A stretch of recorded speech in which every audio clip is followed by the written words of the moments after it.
Hey everyone, I'm Alice, the social media manager for Jubilance, and today I'm talking with Alyssa Dunn. She's an elementary school teacher in Jersey City from Ohio and now in Jersey, and we're so excited to have her on today. So, welcome, Alyssa! Hi, everyone. Awesome! I just want to start with some fun questions. Okay. What are some of your must haves that you always have in your purse? So I actually don't carry a purse that often. I carry this like big book bag. I mean, it's a nice looking book bag, but uh, when I do have a purse, I guess my essentials would be like the medicated lip balm. Okay. Um, like I have to chapstick, regular stuff doesn't work. I have to have the medicated. Sunglasses because I have really light eyes, so even the cloudy days will like make me squint. Um, and just money. I don't have a lot. It is very minimal. Oh, that's great. What is your favorite book that you've read lately? So I'm very much into suspense, murder, thriller. And so my husband bought me this book for Christmas, I think last year, and it's called Reconstructing Amelia.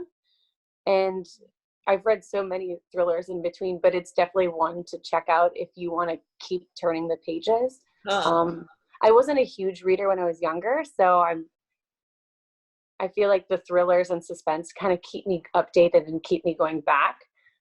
So yeah, it's awesome. definitely one to check out. Yeah. Is that the same with TV? Or are you just like all thrillers all the time? No, I mean, I watched like multiple seasons of Criminal Minds and, you know, all those. And there's the show You. Um, Oh, I've that's heard on. that's really good. Yeah, I haven't watched, so I'm not gonna like say any spoilers if anybody's Okay. watching, but because I haven't finished the second season. But yeah, it's very interesting and suspenseful, and you never know what's gonna happen. So it's definitely one to check out. Okay. Yeah, I started watching it with my sister and we had to stop because we were so freaked out by like living Yeah. in New York City and like we were like, I don't really have blinds. Maybe I should do something about that. Uh, my friend who used to live in the city said that they were filming in like the bookstore that they changed the name of it, but they were filming in that bookstore in the first season. And so, I mean, that would be, insane. So I'm like, oh, maybe I want to go check out this bookstore to see, and be in it where they filmed Well, it. that's fun and terrifying. Yes. Well, and two, there's like people out there, and I think it's like a Twitter thing too, that they'll post it, like they'll have crushes on the character. And I'm like, this is insane. Like, why would you fall in love with this guy? Why would you even like him? Ah, But I think because he's so appealing when he's not like being weird and a creep and harming people. yeah.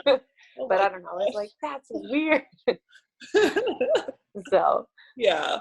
Oh, can you talk about where you're living now? okay. So you're in Jersey City, right?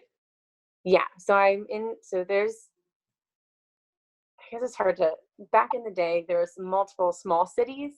And so then eventually kind of Jersey City became bigger and bigger. So there was like Hoboken Heights or something. I mean, if somebody's from here, don't quote me on it, but there were smaller cities, and now I live in what's called Jersey City Heights. So there's Hoboken, which is down, and then literally I'm up on a cliff, and then we're called the Heights. So it's Jersey City Heights. So, um, like I said, Jersey City, there's like downtown, which is really nice, restaurants.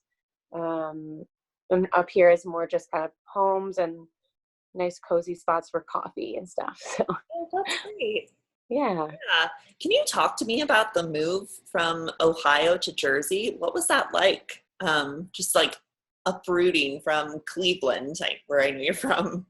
So, ever since I was young, I never planned to leave even my hometown or, I was always planning just to stay home, become a teacher, and just you know, be there, have family, whatever, and just be close to my family. I didn't think about moving out of state or anything. And then I met my boyfriend, who now is my husband, and he, you know, was auditioning. He's like, I want to move to New York after like 6 months of us dating. He's like, that's my plan. He's like, if you want to come with me, you can. If not, like, I understand. And so that was like my parting ways. I was like, okay, so he's telling me now, which is amazing, but do I want to do this? And I was like, sure. I'll do that. And about a year and a half later, he went on auditions and stuff, and then, got accepted into the new school. And we moved in together like a few months before that. And then we were like, okay, well, we have to like pack up and move here. So I don't even remember what your original question was now. I'm like just talking. Yeah. But moving here, your question was, what's the difference Yeah. between What the are the two? differences that you saw? Just the city being, the air is different. Like the air quality being in the city is completely different. I have a lot of plants around. You can't see them, but I do. And just walking down the street, I'm used to going, for a walk or going outside and people staring at you and saying, hey, good morning, how are you? And I'm like, oh, good, thanks, you? And they're like, good. And I don't know these people, at home in Ohio. And then here, you walk down the street and it's like everyone has their business, everyone's got somewhere to be, which is fine. But to me, I just felt like offended at the time. I'm like, well, who am I gonna, what, and the pacing of everything is just so fast here. Oh, what do you want? Da, da, da, da. What do you want to drink? Da, da, da, da. People are nice about it, but you go in for a coffee and it's quick, which is amazing, but it's also like, somebody not from around here would think, oh, I mean, just the way that I don't know. Do you know what I mean? Yeah, it's very different. It's shocking when you first move here. Mm-hmm. Yeah, it was an eye opener. And even my sister came to visit me for the first time last year, and she was like, I'm prepared, I'm ready. And I'm like, okay, do you have what we call in Ohio tennis shoes? Did you bring them? Or are they going to be supportive? Because we're going to have to do a lot of walking. And she's like, yeah. And I'm like, okay.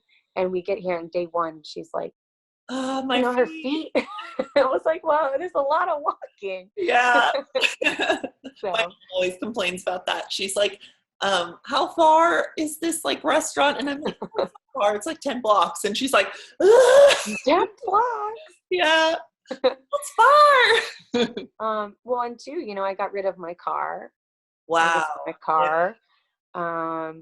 I kind of forget about that now, but I walk to work. I don't have to take any transportation except for the giant elevator that takes me down from the cliff down into Hoboken. So it's only a 20-minute commute. That's so perfect. I can't tell my boss that I'm late because of traffic. So, but yeah, it was very hard to be in this world, especially I became a nanny first before I was a teacher.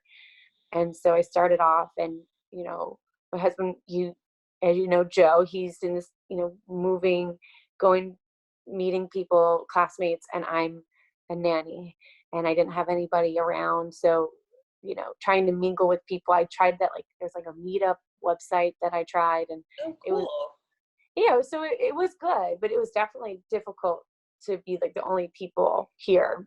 Yeah. As, as we were moving and grooving. So, but eventually, met people through work, and lots of friends now. Talk to me about Cleveland. How often do you get to go back? So I go pretty often, about 3 times a year. Usually it's the summer, and then for the holidays. Oh, and nice. Then try to either spring or fall. I usually choose one of them to go back. That's a good amount of time. Like 3 yeah. times. Yeah. yeah, I know that there's a lot of people that are like, I haven't been home since, last summer. And I was like, Yeah. oh, wait. But it's pretty convenient. The flight is only 45 minutes. And That's I, awesome. I'm like, by the time I get my drink and my pretzels, we're landing. So, um, and then the drive's like 8 hours. What's your favorite part about Cleveland? I know you guys like have a heart for Cleveland. Tell me about it, Melissa. Joe was actually in here and I like typed up some, just trying to think of, some things to say. And one of them was, I just feel like our pride, we have so much pride for Cleveland, and, we rep it. And I feel like the city was like one of the first ones to have these like t-shirt companies to come out and be like, Cleveland pride shirts and all this stuff. And, it's just like suburbs. It's just family. So it's just like, I guess my favorite part would be the fact that we do have like a losing football team all the time, but we all show up, we're all there. And it's like it's a community.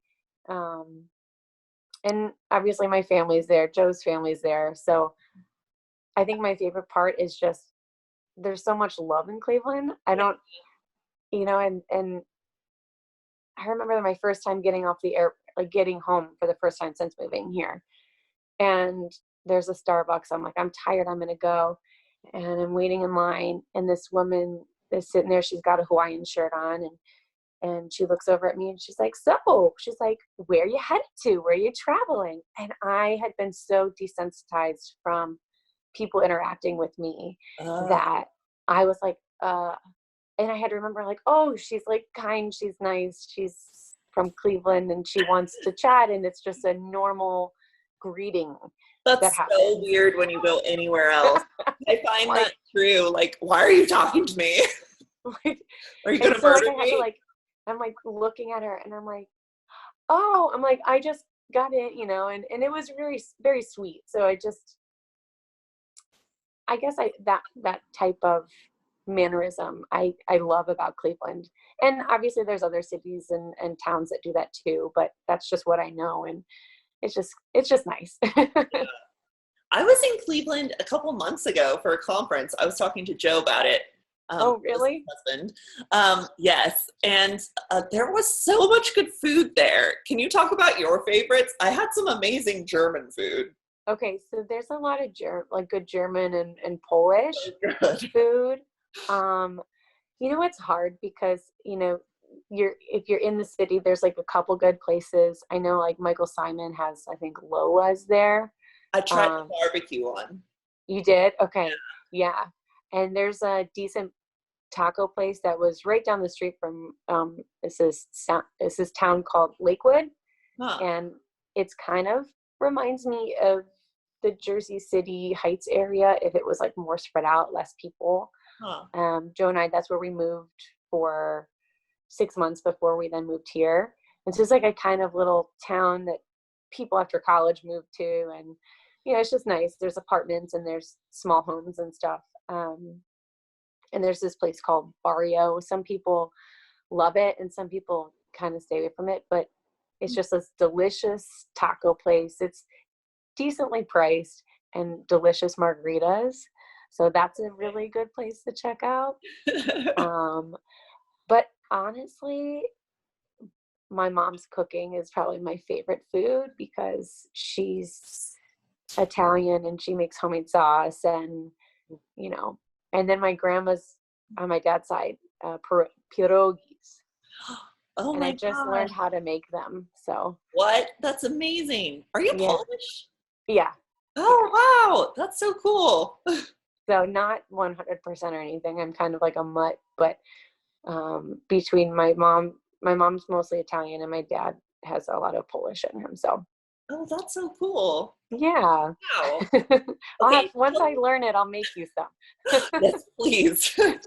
Okay, tell me about your favorite parts of Hoboken now, and Jersey City. Okay. So yeah. I guess I'll start with Hoboken because that's where I work. And we lived there for our first year. I love this new place. It's called Alfalfa. and it's a salad place, and I don't want to sound, but That's it is these giant bowls of salad, and you can either build your own or, pick one from them. And I feel like in the city you have all of these other places where you can go and literally just get a salad to go.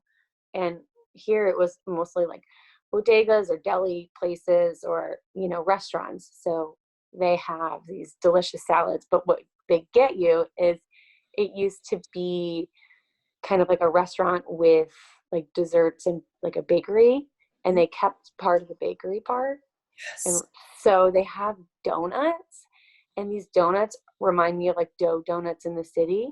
And they're just like these like delicious, like honey lavender, and like, these, what else did they have? Like fairy bread. They had, What is fairy bread? so it's some sort of term that Australians use, but it was like, it's some, I don't remember specifically, but they use it, I can't talk right now, I'm so sorry. But they started making it for the fires in Australia. So then 100% of the proceeds go to the Australian fires, and just trying Oh, to cool. support. But I haven't tasted it yet, but I keep seeing it. It's like fairy bread, but I'll definitely let you know. Okay. And they have, like berry ones too, and cinnamon toast crunch ones. And What? I'm like, so when I get my salad, I have to get a donut. Of course. So it um, balances out. yeah, exactly. Yeah. Um, I don't know if you've ever heard of Benny's Pizza. No, I don't think so. Okay, so Benny's Pizza is, your regular New York style pizza, even though we're in Hoboken. But the one thing about them is that their pizza sizes are the size of a newborn baby. Incredible. So like, it's like, huge. And so if you walk out with a single slice, you're walking out like holding it with two hands, or a baby. That's incredible. Yeah. So, I mean, if you haven't had it, you definitely have to check it out. Next time you're around, come on over. Definitely. Um, and then for Jersey City Heights, um, there's this one place. It's, you go in there, and you're going to know you're going to get a good meal. You're going to pay a little bit more money. It's right around the corner from us. It's not even a 2-minute walk. And you have to get a reservation because it's a small little place. It's called Cordo, Huh, and it just opened last year, and it's a little Italian place. perfect. And it's so good. And they just post their menu, and whatever ingredients they have that day or that week is their menu. Wow. So Oh, they'll have like rigatoni and like one or two items that are always on there because it's something they can always make.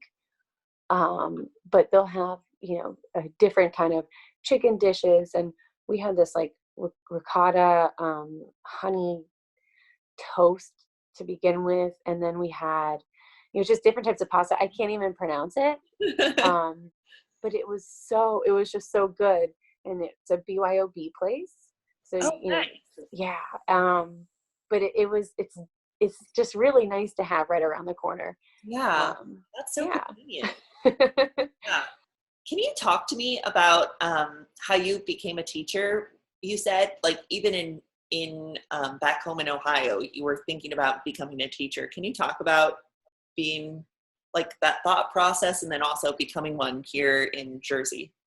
Okay. So, you know, first off, I'm a kindergarten teacher. So one of my, one of my things I like to do with them is I have this cutout apple, and it has like their age and the date, and it's like the first day of kindergarten, the last day. And one of them says like, what do you want to be when you grow up? And, I always ask them, and police officer, teacher, doctor. Oh, And I always think to myself, like, I'm pretty sure I said I wanted to be a teacher when I was in kindergarten. So I don't know how many people in their life say what they were going to be when they were little and then have it come true. But um, I I guess it started when I was little, and my parents split, and then both of them got remarried, and then they each actually both had boys a year apart. So they're like 7 or 8 years younger than me. So I became their babysitter, and I would watch them, and sometimes I would watch both of them together. So my parents did talk and communicate when I was younger until I was 18 and became an adult, and then they didn't have to talk to each other anymore, but they were very supportive of me, and they were able to. So I watched both my brothers at the same time, and so I had to become that leader role. And then in the summer times when I was in high school, there's this summer program for the kids. It's called Green Box. It's literally like a green mailbox. That's a lot. You lock it at the park. And I was kind of like a summer camp person that would go and unlock it, and each day would be a different craft. Wow. That's Yeah. so cool. So, I just got paid over the summer to, one day it would be kickball, one day it would be making like lanyards, one day it would be, That's so nice. pet rocks or whatever. Yeah. So I did that and babysitting. And then in high school, there was this really cool program, which I really feel like they need to do more of this in our schools, is I got accepted in it's called teacher education exploration. And I got to, through the community college, I got to go and observe classrooms and help with lesson plans and grade and do bulletin boards in my senior year. Wow. So half the day I left and I went to elementary schools and did that. And then on Fridays we would have like seminar and we would, learn. And so that gave me college credit. Wow. And yeah, it was like, 4 credit hours or something. So cool. But it was something. It was really rewarding. And I'm like, I wish that anybody could have an experience like that to then be able to decide whether or not it's something that they want to do. Mm-hmm. Because there's some students that like went through the program and then they decided they didn't want to do it. Yeah, that's good to figure out. And you figured out that you loved it. Yeah. So I did community college for 2 years, and then I was going to move down to Ashland University, which is like an hour north of Columbus, Ohio. But then I decided I wanted a car instead, so I bought my car, and I did the partnership through Ashland, which is still on the community college campus. Oh, okay. Cool. Yeah. That's awesome. And then so then I graduated and then moved in with Joe right after, and then he got into school, and I didn't even have my teaching license yet. So we moved and then became a nanny, then became a daycare toddler preschool teacher. Then I got my license. Yeah. And then I became a sub because for some crazy reason, teachers need multiple years of experience before they get hired, which doesn't make any sense. Yeah. So I guess my nannying and toddler preschool teacher and then subbing was enough. And then became a leave replacement for 3rd grade. Oh, wow. Which 3rd grade was fun. It was fun memories, but now I'm a kindergarten teacher and I love it. So that's kind of where. Did you always know you wanted to be a kindergarten teacher? I knew I didn't want to do 3rd grade. Okay. But I feel like there was something about I always remember my kindergarten teacher, and she had this like blue piano, I believe. I know she had a piano. I think it was powdered blue. I'm not sure.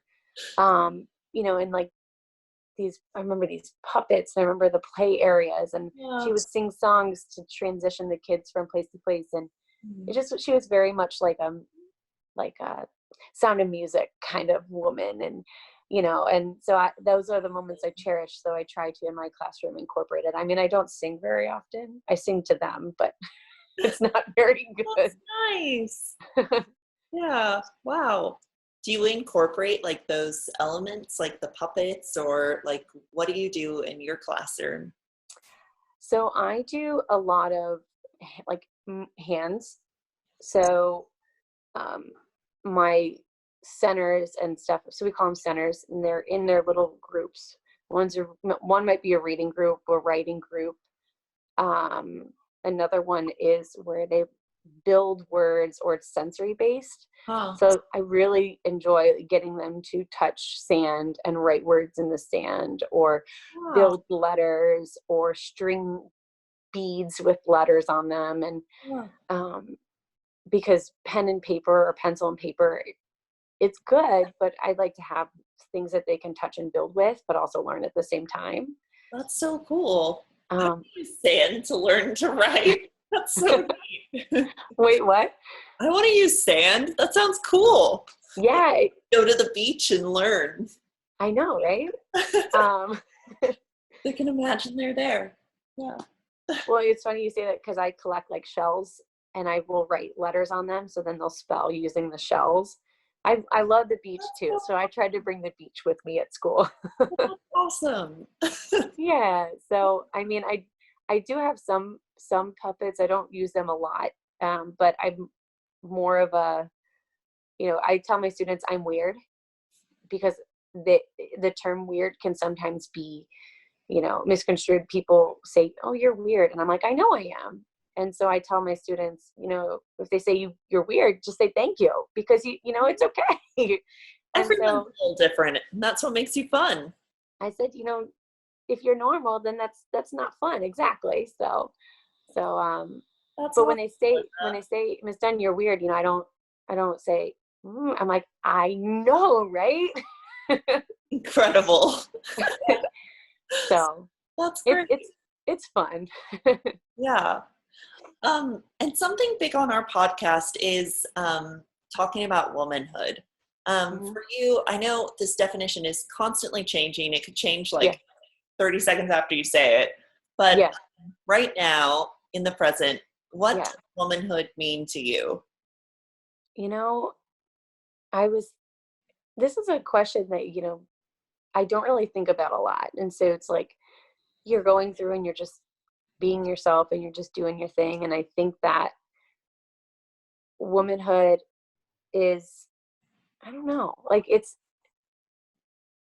I feel like it's very much, when people think about it, they're like, okay, like, periods and this and, PMSing and everything. And I just feel like, to me, womanhood is something that should be powerful. Like, I want to feel empowered. I feel empowered. I feel like, I don't know, it's very much like, you're killing me here with this question, That's okay. Yeah, I think that's great. You're talking about like female empowerment and just like Yeah. going for it. But So I also just feel like, you're right, there isn't a definition. I mean, I feel like we are creating our own paths, and I feel like the definition is, your womanhood should be your own path. mm, You know what I mean? yeah. And that's kind of like what you were talking about with being weird, like Yeah. being you, you're being who you are, you're being your fun self. So that makes a lot of sense. I think I watch like a lot of, you know, YouTube videos that have like these women on there that say like, I'm trying this on this, and this is, I'm trying the new period product, or I'm trying the new whatever.